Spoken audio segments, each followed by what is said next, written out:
Hello everyone, आज हम class 10th का जो सिमिलरिटी चैप्टर है उसका 11.3 जो एक्सरसाइज है उसके आगे के क्वेश्चंस करने जा रहे हैं। इससे पिछले वीडियो में हमने क्वेश्चन नंबर 12 तक डिस्कस किए थे। आज हम बच्चे कुछ जो 3 क्वेश्चन है 13, 14 एंड 15 उसको डिस्कस करेंगे। ठीक है, थोड़े लेंथी हैं बट ईजी है, तो देखेंगे क्या करना है हमको। चलिए, तो क्वेश्चन नंबर 13 क्या कहता है, हमको ट्रायंगल ABC एक दे दिया, इसके तीनों साइड्स के मिड पॉइंट D, E और F मार्क किए हुए। So we have triangle ABC and mid point है तीनों, इसका मतलब AD किसके बराबर है, DB के। देन उसके बाद BE equal to EC, AF equal to FC। तो ये तीनों मैंने यहाँ लिख दिया है। ठीक है, ओके। प्रूव क्या करना है, हमको ये तीनों मिड पॉइंट्स को जोड़ने से टोटल छोटे कितने ट्रायंगल्स मिले, 4 ट्रायंगल्स मिले।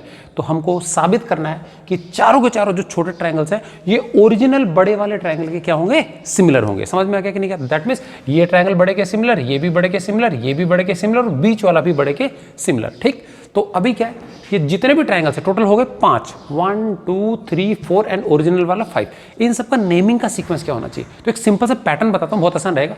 ये जितने भी 5 ट्रायंगल्स है इसमें से सिर्फ एक ही ऐसा ट्रायंगल जो उल्टा है, मतलब ये ट्रायंगल देखेंगे तो बेस नीचे चौंच ऊपर, ये देखो बेस नीचे इसका वर्टेक्स ऊपर, बेस नीचे ये वर्टेक्स ऊपर, बड़े वाले का बेस नीचे वर्टेक्स ऊपर, पहाड़ की तरह सारे खड़े हैं।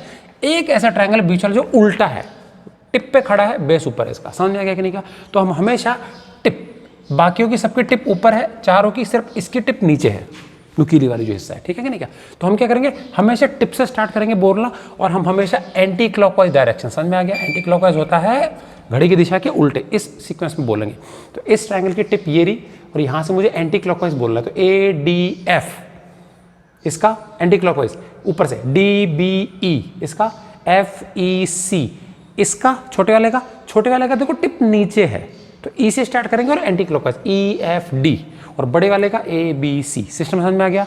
तो छोटे चारों के नाम मैंने बता दिए, वापस रिकलेक्ट करते हैं। क्या बोला मैंने, ADF ट्रायंगल ADF, दूसरा DBE triangle DBE, third one triangle FEC triangle FEC, and fourth one triangle यहां से बोलेंगे छोटे वाले का EFD, ऊपर से नहीं बोलना, EFD। क्लियर है? ये चारों हमको क्या है, बड़े वाले के सिमिलर लाने, मतलब ABC। तो यहाँ मैंने सब जगह ट्रायंगल ABC लिख लिया। क्लियर है? कोई कंस्ट्रक्शन नहीं, कोई कुछ नहीं। ठीक है, तो ये रोटेशन ध्यान रखेंगे, एंड एंटी क्लॉकवाइज बोलना है हमको और टिप से बोलना है। समझ में आ गया कि नहीं? चलिए, अब मुझे बताओ कि हमने क्लास 9th में मिड पॉइंट थ्योरम पढ़ी है। क्या कहती है मिड पॉइंट थ्योरम?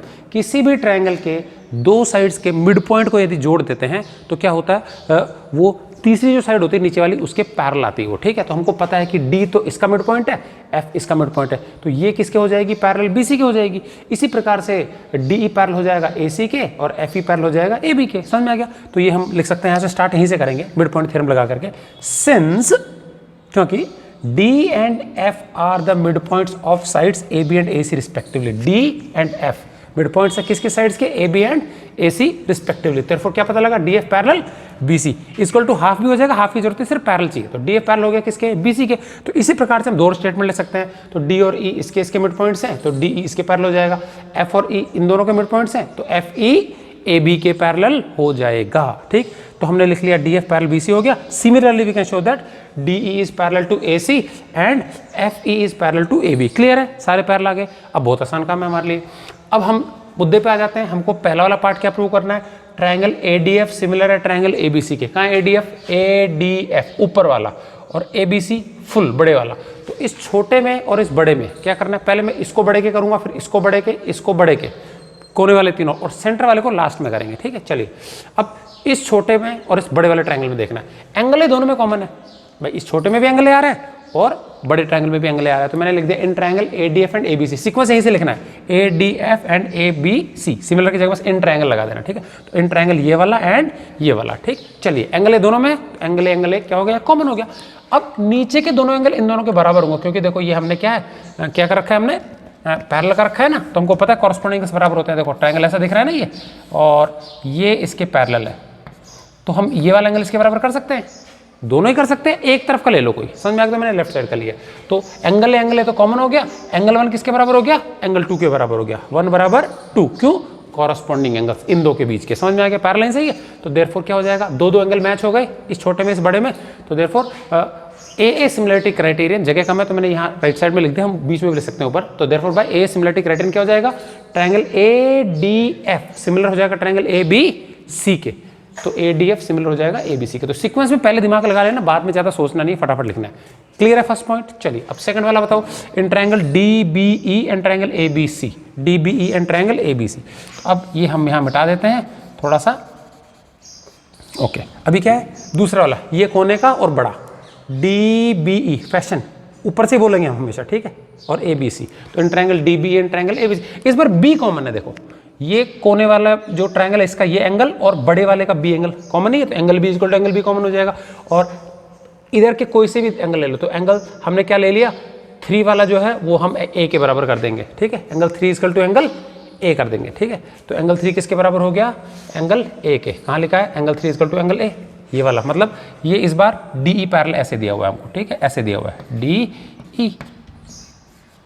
ओके, तो ये तो कॉमन हो गया। और ये वाला एंगल किसके बराबर ले लिया मैंने, इसके तो यहाँ 3 लिखा हुआ है और यहाँ पे A लिखा हुआ है, तो angle 3 equal to angle A corresponding angles, ठीक है, क्योंकि पैरेलल है। और ये कॉमन हो गया हमारा B पे जो है, ये कॉमन हो जाएगा, ये A है हमारा, ये हमारा C है। क्लियर है?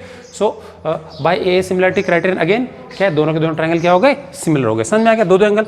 ओके, और तीसरे केस में क्या है बताओ, in triangle FEC and ABC, FEC ऊपर से ही बोलना है, FEC ABC, इस बार C कॉमन हो जाएगा।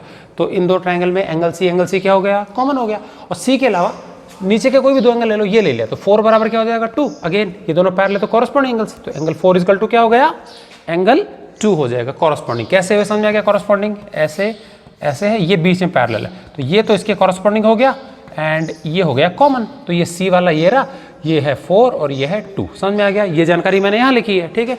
तो therefore by again A similarity criterion triangle FEC similar हुआ ट्रायंगल ABC के, तो FEC और ABC दोनों क्या हो गए, सिमिलर हो गए। यहाँ तक क्लियर है। अब रिमेनिंग एक ट्रायंगल रह गया हमारा, ये छोटे वाले ट्रायंगल को बड़े के सिमिलर करना है, डायरेक्ट नहीं हो पाएगा। तो क्या करेंगे हम, पहले इस छोटे को सिमिलर करेंगे इसके, समझना भाई, 3 चीजों में से ध्यान देंगे। ये वाला A तो B के सिमिलर है, और B को मैं अगर C के सिमिलर कर दूं तो A और C भी हो जाएंगे सिमिलर। भाई B दोनों के ही है ना सिमिलर। तो अगर मैं इस छोटे वाले को इसके सिमिलर कर दूं और छोटा वाला बड़े के सिमिलर कर चुके, तो बड़ा और ये वाला भी सिमिलर हो जाएगा, ये कॉमन हो गया दोनों में, ठीक है। तो मैं छोटे को बड़े के कर चुके हम सिमिलर, फर्स्ट केस में देखो ये छोटा ADF सिमिलर ABC कर चुके। अब अगर इसी ADF को बीच वाले के भी सिमिलर कर दूंगा तो ADF दोनों में कॉमन हो गया, तो ये वाला बीच वाला और बड़े वाला लास्ट वाले सिमिलर आ जाएंगे, ठीक है। तो चलिए देखते हैं लास्ट पार्ट में हमको क्या करना पड़ेगा। थोड़ा सा इधर मैं रब करूंगा, तो ये याद रखेंगे EFD सिमिलर है किसके, ABC के, ठीक है। तो ये प्रूफ वाले पोर्शन में मैं वापस कर रहा हूं, ये मैं या तो इधर वाला रब कर देता हूं, ठीक है नहीं, EFD similar EFD similar ABC लेके आना हमको ये वाला, ठीक है। तो इसको ध्यान रखेंगे, ठीक है। चलिए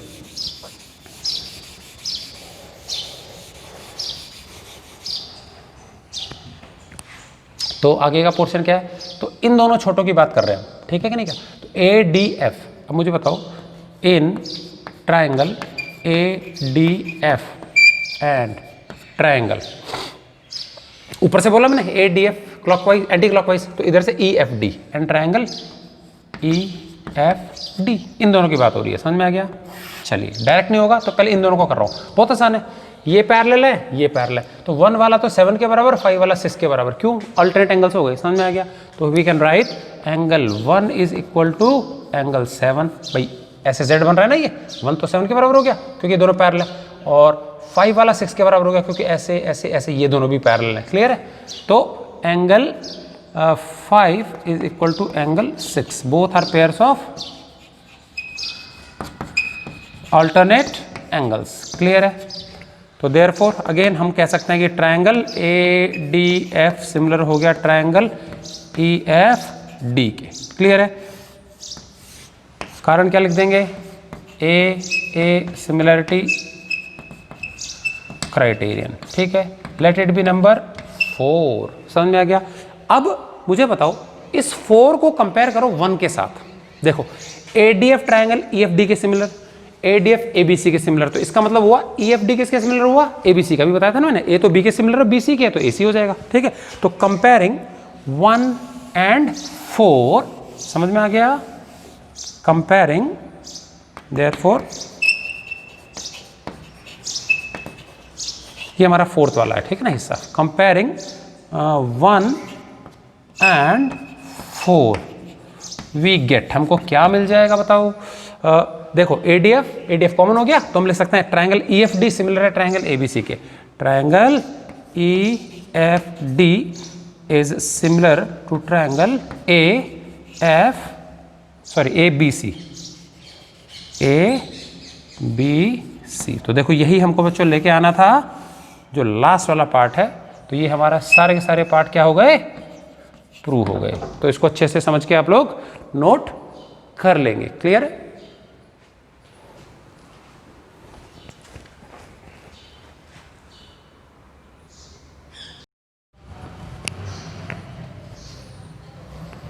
ओके, हमारा जो नेक्स्ट क्वेश्चन है वो है क्वेश्चन नंबर 14। तो देखते हैं क्या है ये। हमको दे दिया एक ट्रायंगल ए बी सी और ये राइट ट्रायंगल है, मतलब ये एंगल क्या है 90 है, ठीक है। और इसके हाइपोटेन्यूज पे अच्छा इस वाले सी एंड पे एक और परपेंडिकुलर बनाया गया है, ये है डी सी, ठीक है।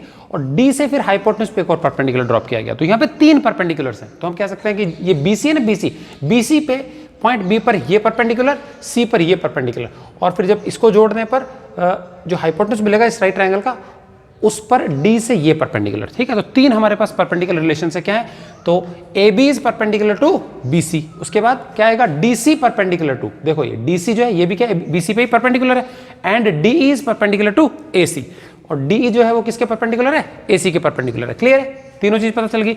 साबित करना है कि ये जो ट्रायंगल है ऊपर छोटा और ये जो ट्रायंगल है बड़ा, ये आपस में क्या होंगे, सिमिलर होंगे। क्लियर है? तो हमको साबित करना है triangle C E D similar है किसके, ट्रायंगल ए बी सी के। तो सीक्वेंस हमको पहले से दे दिया तो इसकी चिंता हमको करनी नहीं है, ठीक। चलिए अब हम प्रूव कर लेते हैं।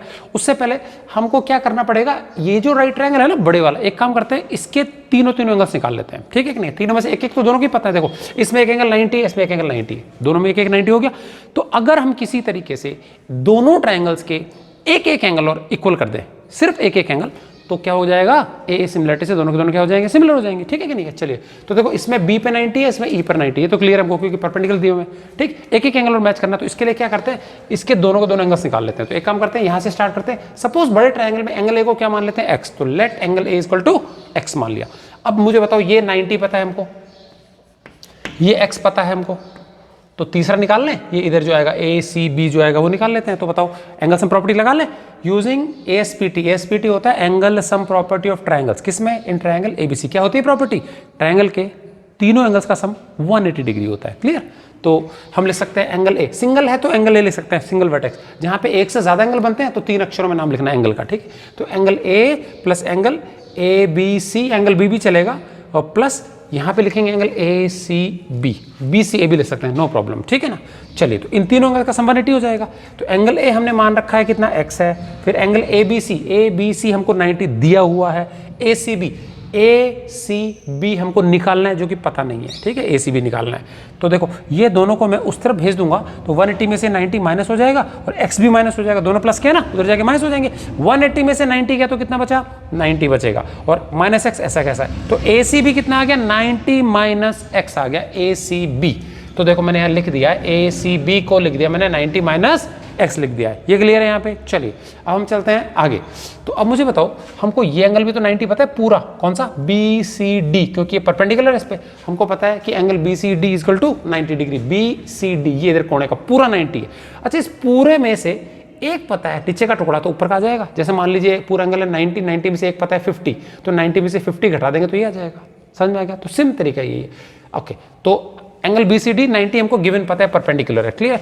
अब मुझे बताओ यहां से लेकर के यहां तक का जो एंगल है, इसमें देखो बीच में लाइन खींची हुई है, तो इसका मतलब ये और ये दो एंगल को यदि जोड़ दूं तो पूरा बनता है कि नहीं बनता। तो मैं ए से स्टार्ट कर रहा हूं, ये एंगल बी सी डी में दो एंगल छिपे हुए, ए सी बी और ए C D, A C B A C D. तो मैं लिख सकता हूं कि नीचे वाला ए सी बी और ऊपर वाला ए सी डी, इनको जोड़ने से एंगल बी सी डी बनता है। समझ में आ गया? राइट साइड में 90 का 90 आ गया। चलिए अब ए सी बी अभी निकाला हमने ताजा 90 माइनस एक्स निकाला, तो मैं इसकी जगह लिख दूंगा 90 माइनस एक्स। अब क्या है, ए सी डी ये निकालना है। अच्छा देखो ऊपर वाला एंगल ए सी डी, तो इतनी दूर से आने की जरूरत नहीं, इसी को हम ई सी डी भी तो लिख सकते हैं, एक ही बात है भाई, ए सी डी है इसकी जगह हम ई सी डी भी तो लिख सकते हैं क्योंकि वही तो एंगल है। तो मैंने ए सी डी की जगह क्या लिख दिया, ई सी डी, क्योंकि एक ही बात है दोनों, तो ए सी डी की जगह मैंने ई सी डी लिख दिया इक्वल टू 90, कोई फर्क नहीं पड़ेगा उससे। चलिए तो अब इन दोनों को उस तरफ भेज देते हैं, ये 90 पहले से इधर है, ये माइनस का हो जाएगा और ये हो जाएगा प्लस का, और यहाँ ई सी डी ऐसा कैसा आ गया, तो 90 कट जाएंगे, एंगल ई सी डी आया हमारा एक्स आ गया, क्लियर है कि नहीं, ये कट जाएंगे तो एक्स बचेगा सिर्फ यहाँ पे। तो चलिए एंगल ई सी डी निकाल लिया, तो मैंने लिख भी दिया यहाँ पे, देखो एंगल ई सी डी क्या है, एक्स।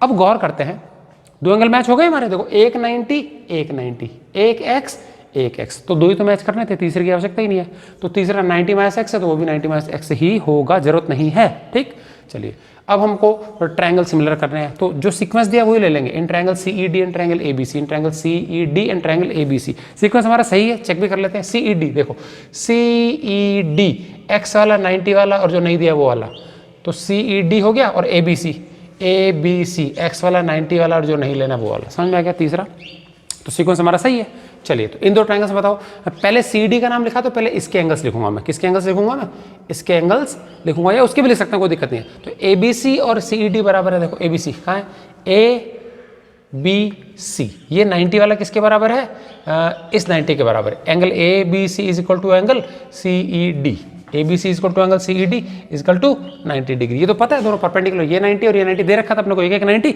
और एक हमने जो x बराबर किया वो ले लेंगे। तो x कौन सा है, बी ए सी, इसमें x कौन सा है, बी ए सी, तो देखो 90 वाले से स्टार्ट किया, बी ए सी, तो यहाँ पे ई सी डी, तो angle B A C equal to angle E C D, देखो ई सी डी भी x है और बी ए सी मतलब एंगल ए जिसको हमने x माना हुआ है, ठीक है कि नहीं का, तो दोनों का दोनों x आ गए, हमने ऊपर शो कर दिया, तो दो एंगल इन दो ट्रायंगल से मैच हो गए, एक तो x वाला मैच कर दिया, एक 90 वाला मैच कर दिया, तो therefore by A similarity criterion दोनों के दोनों ट्रायंगल क्या हो गए हमारे, सिमिलर हो गए। समझ में आ गया आपको, तो इसको अच्छे से समझ के आप लोग नोट कर लेंगे। एक और क्वेश्चन रह गया इसके बाद में,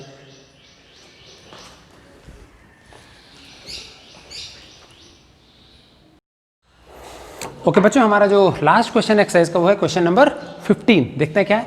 ये इस एक्सरसाइज का सबसे बेस्ट क्वेश्चन है, ठीक है, तो बहुत ध्यान से समझेंगे। कुछ थ्योरम्स इसमें क्लास 9th की यूज हो रही है, खासकर मिड पॉइंट थ्योरम, तो एक बार मैं रिवाइज करा दूं शॉर्ट में क्या होती है मिड पॉइंट थ्योरम।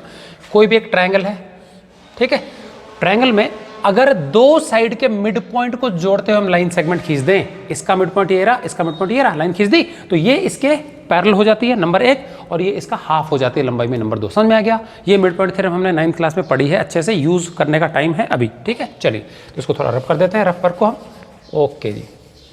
क्या दे दिया अभी हमको समझते हैं, हमको दे दिया ट्रायंगल ए बी सी। इस क्वेश्चन के स्टेटमेंट में थोड़ी सी मिस्टेक भी है बुक में, तो मैं जैसे बोलूंगा आप लोग करेक्ट कर लेना वहाँ पे, ठीक है। चलिए तो ट्रायंगल ए बी सी हमको दिया हुआ है, फिर बुक में लिखा है कि D is mid point of B C, तो हमने बी सी पे का मिड पॉइंट D लगा दिया, फिगर हमको खुद बनाना होगा पढ़ के जानकारी, ठीक है, D लगा दिया मिड पॉइंट। फिर लिखा है कि AD को जोड़ा गया है, जोड़ दिया जी, और B से एक लाइन खींचनी है जो कि AD को बाइसेक्ट करने वाली है, और बाइसेक्ट क्या होता है, बिल्कुल बीचों बीच से गुजरे।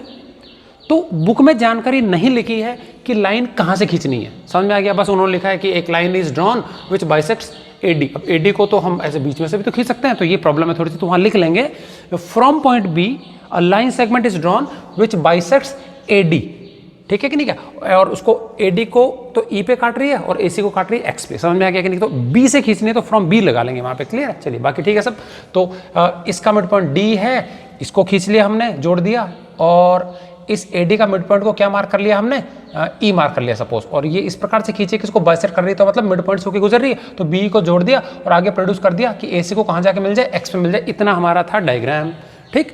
प्रूव क्या करना है, ये जो B और E और X ये जो हिस्सा है, इसमें ये वाला और ये वाला, इन दोनों का रेशियो, मतलब छोटा वाला अपॉन बड़ा वाला, EX upon BE, EX upon BE equal to 1/3 लेके आना है।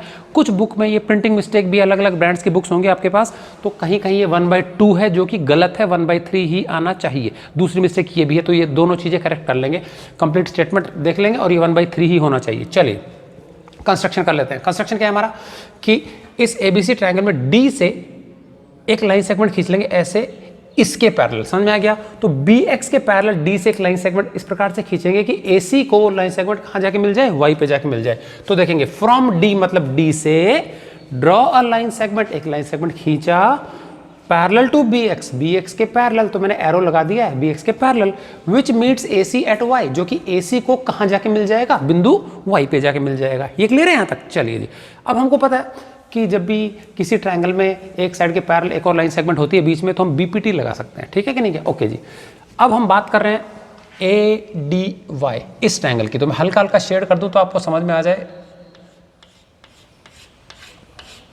देखिए, आपको सिर्फ और सिर्फ ए डी वाई ये ट्रायंगल लेना है, in triangle A D Y. इसमें देखो, ये पूरा इसके पैरेलल बना है, तो ये इतना सा भी तो इसके पैरेलल होगा, तो बीपीटी लगा सकते हैं बड़े आराम से।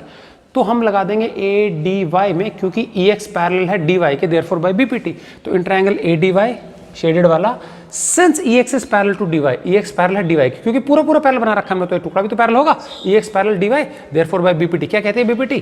कि A E upon E D equal to A X upon X Y हो जाना चाहिए। तो ए ई कहाँ गया? A E upon E D equal to A X upon X Y, A E upon E D equal to A X upon X Y हो जाना चाहिए, ठीक है? ये हो गया। अब मुझे बताओ, ए ई और ई डी ये तो इक्वल है दोनों, ई मिड पॉइंट था ना हमारा, देखो इधर ए ई डी ये बराबर है, और बराबर चीज़ों का रेशियो जो होता है 1 आता है, जैसे 5/5 1 होता है, 2/2 1 होता है, तो same thing upon same thing equal to 1 आएगा। तो since A E is equal to E D, तो देयरफॉर इन दोनों के रेशियो की जगह मैं क्या ले सकता हूँ 1, और यहाँ ए एक्स अपॉन एक्स वाई, ए एक्स अपॉन एक्स वाई, ऐसा कैसा?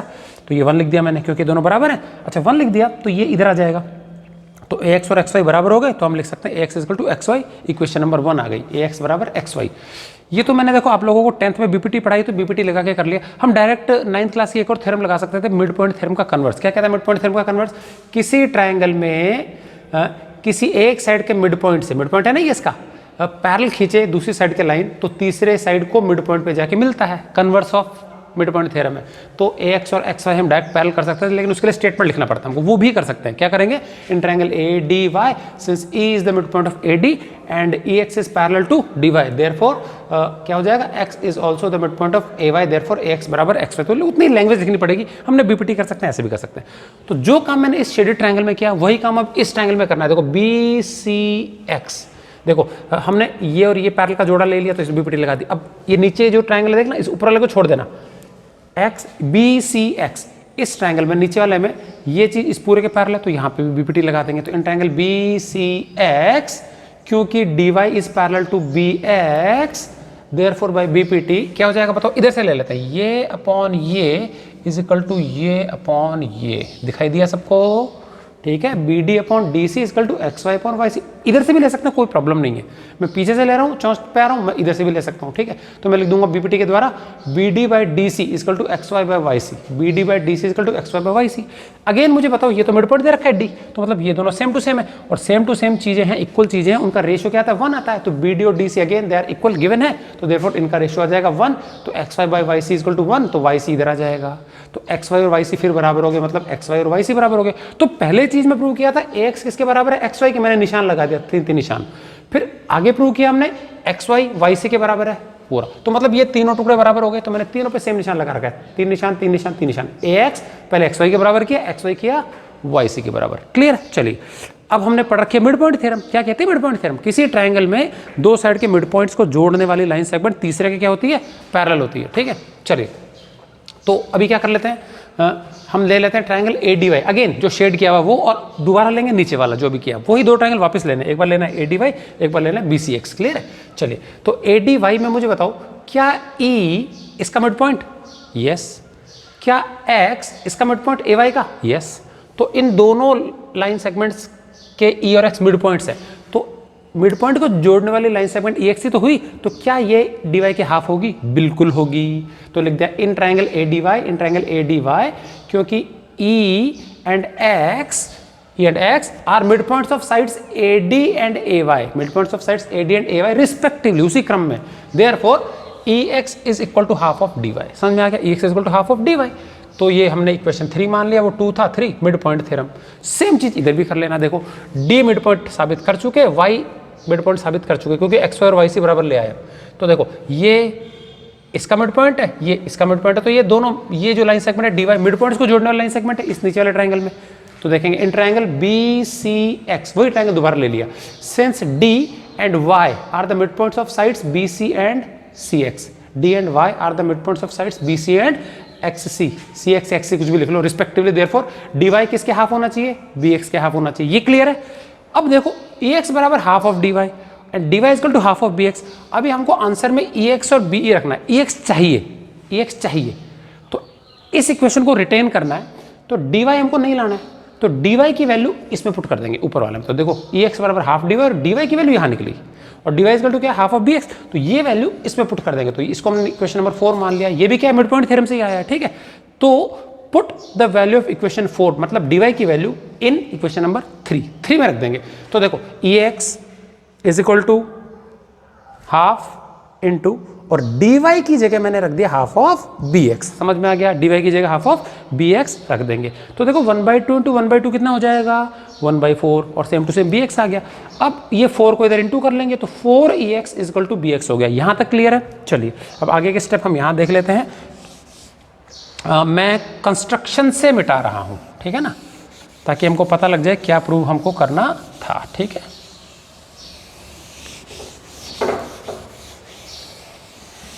Okay 4ex equal to bx आ चुका हमारा, 4ex इक्वल टू bx, ठीक है। अब ex हमको चाहिए तो छेड़ना नहीं है, यहाँ मैं लाइन लगा देता हूँ, ये नीचे वाला प्रूफ का पार्ट है, ठीक है। तो 4ex को छेड़ना नहीं है, ऐसा कैसे रखना है, क्योंकि x चाहिए हमको, bx नहीं चाहिए, तो bx हटा लेते हैं। देखो b से x तक की जो दूरी है वो दो हिस्सों में बटी हुई है, एक तो be है और एक ex है। तो क्या मैं इसको ले सकता हूँ be प्लस ex, तो मैं इस bx को ले सकता हूँ be प्लस ex, इजी। अब इस ex को इस तरफ ले आओ, तो 4 टाइम्स ex में से एक बार ex चला गया, यहाँ बचेगा be, क्लियर है। अच्छा 4ex में से एक ex गया तो कितना बचा 3ex और यहाँ आ गया be, समझ में आ गया कि नहीं क्या। चलो अच्छा b के साथ में इनटू में क्या 1 लगा सकता हूँ, बड़ा कोई दिक्कत थोड़ी है। अब be को तो नीचे ले आओ क्योंकि ex अपॉन b चाहिए अपने को, तो ये तो आ जाएगा इधर नीचे और 3 भाग जाएगा उधर, समझ में आ गया कि नहीं क्या।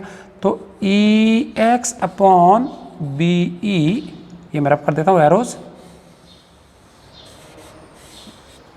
ठीक है।